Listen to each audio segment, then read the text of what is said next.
So you may think that this is just sort of a random adventure or some kind of random new hobby that I have. But it's really not random, and in fact it fits in with everything else that I'm trying to do, and with an eventual goal in mind, larger than just shaving. And one of the problems that I've had has been that the primitives that I'm using are just not powerful enough to express what I have inside of me. I need the power of mastery of tools. And so what I'm working on is, across many different parts of my life, in sort of establishing, well, pillars of mastery.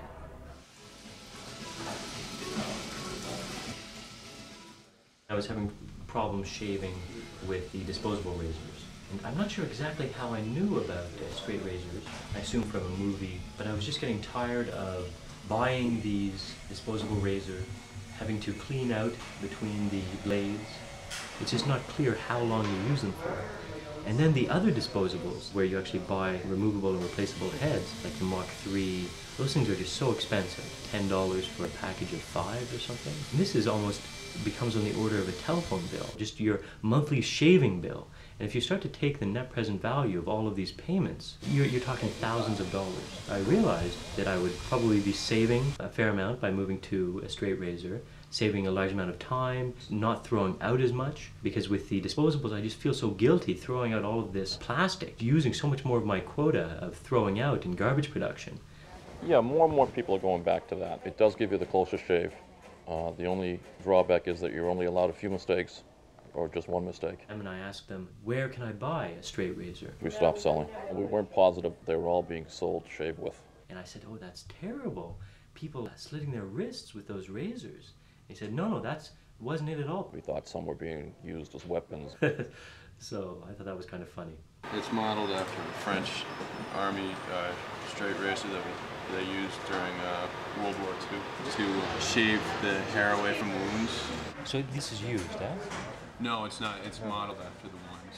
Oh. I'm learning from others, I'm studying John, and I know that there will come a point where I will have such a deep understanding of shaving that new things will become clear, new ways of approaching the problem, then I will be able to innovate. A lot of people don't want to do it because they don't have the experience. And they can tell you other things, you know, but the truth is that.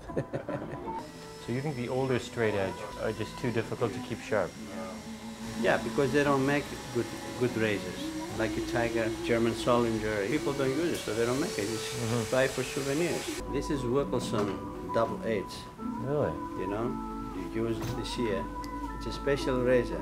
And if I cut you, I won't cut you too much, bleed way down, you know, because it's just a little bit here, you know. Okay. Try it myself. I'm just watching how he holds the blade and the direction that he cuts in. His blade is different than ours. He's using a Wilkinson disposable blade. He just inserts into the body, and a new one for every customer. And we have an older style solid blade. John actually isn't very hot on these kinds of blades. He thinks that the metal quality is frequently inferior. Ah, that's what that groove is for. That's for the pinky. Okay, so he holds it like this. So now I have both the sensation and the knowledge of how he was actually doing it.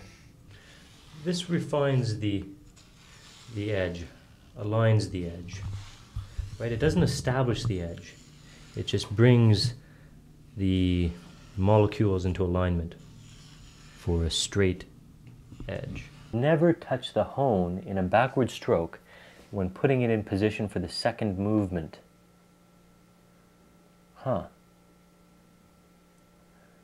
Extra high speed, non-filling, razor gripping one side.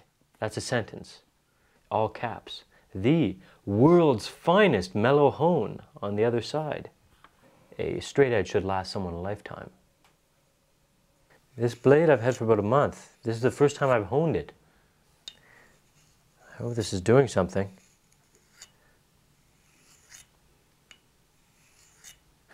Let's see how this edge is taking. It's feeling good. Much sharper than it was before. Just running my fingers along the edge. Before it just didn't have a catch to it, really. It's so sharp that when I put my two fingers together on it, I can't feel where the blade ends. This in a nutshell is your 4 basic grades of badger hair. is what they call pure badger, super badger, best badger, and high mountain badger. Color variation is depending upon how far the badger has to ferret for food. The high mountain is the most luxurious, it's the softest, it's the densest. The badger had a good life. I think this is artificial.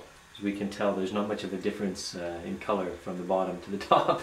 Not very expensive at all. Let's see, this bite trumper is $35, and I think the refills are 20. 2-3 swipes over the soap, lather up your face, rinse it out with cold water.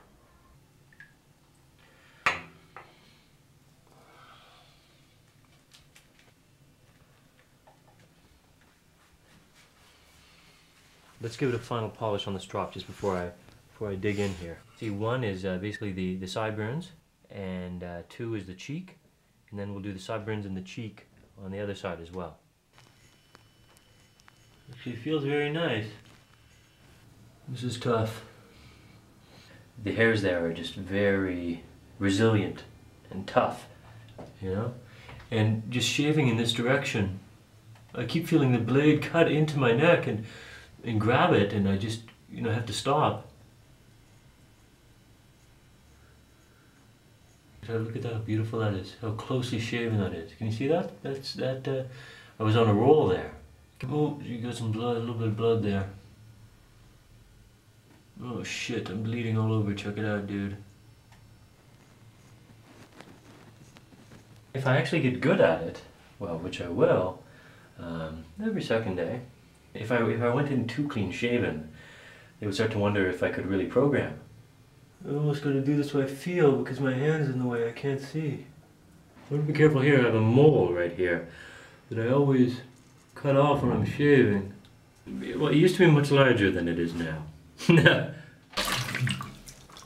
took a fairly long time, but hopefully I'll be able to make it a faster process as I begin to master the skill. Right now I'm an amateur, and I need to continue going to the guys. I mean, I can't go to La Flamme too frequently because it costs me 15 bucks a pop, right? So I can only go there as a special treat every once in a while to learn. Mastery is when you turn the tables, right? Mastery is when you go on and innovate and do things that no one else has done before. And I really see that as being possible with shaving.